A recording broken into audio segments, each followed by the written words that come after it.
আচ্ছা কোনছে আল্লাহ বড় না মানুষ বড়? ধরো গাদা, তুই কার হাতে কার জোড়া দেশ? কোড়ায় আল্লাহ আর কোড়ায় মানুষ। যেটা কবার কইছে ওইটা কন। আল্লাহ বড় না মানুষ বড়? আল্লাহ তো বড়। আল্লাহ বড়, তাহলে আল্লাহর কথা না হই না মানুষের কথা শুনেন কে? কি কইতাছস? কি আর আল্লাহর কথা মানে না মানুষের কথা মানে? হ্যাঁ, কি আর মানুষের কথা শুনেন তাই না?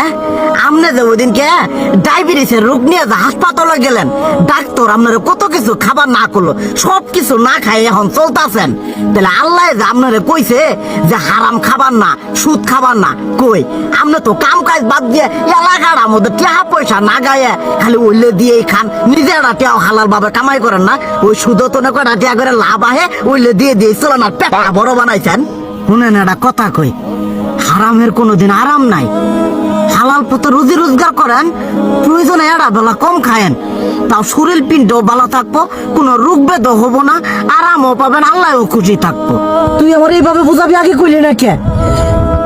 আসলে এই বিষয়টা তো আমি কখনো মাথায় এইভাবে নিইনি যে আমাদের কখনো ডাক্তার নিষেধ করলে ঠিকই আমরা নিষেধ মানি, কিন্তু উপর আল্লাহ যে কত কিছু নিষেধ করে দিয়ে সেটা মানি না। আর এই যে হারাম পথে টিয়া পয়সা কামাই করতেছেন, শরীরের মধ্যে দুনিয়া রোগ বেত হয়েছে, দেখা যাইতেছে যা টিয়া হারাম পথে কামাই করতেছেন তার তো বেশি টিয়া মনে করেন জ্বলে যাইতেছে গা বেশি। আজকের পর থেকে আমি আর এই হারাম সুদ খামো না, আমি হালাল পথে চলবো, হালাল টাকা পয়সা ইনকাম করবো। এতে করে যদি একবেলা কমও খাইতে হয় তবুও খামো, তবু আমি আর এই হারাম পথে চলবো না। আচ্ছা ঠিক আছে।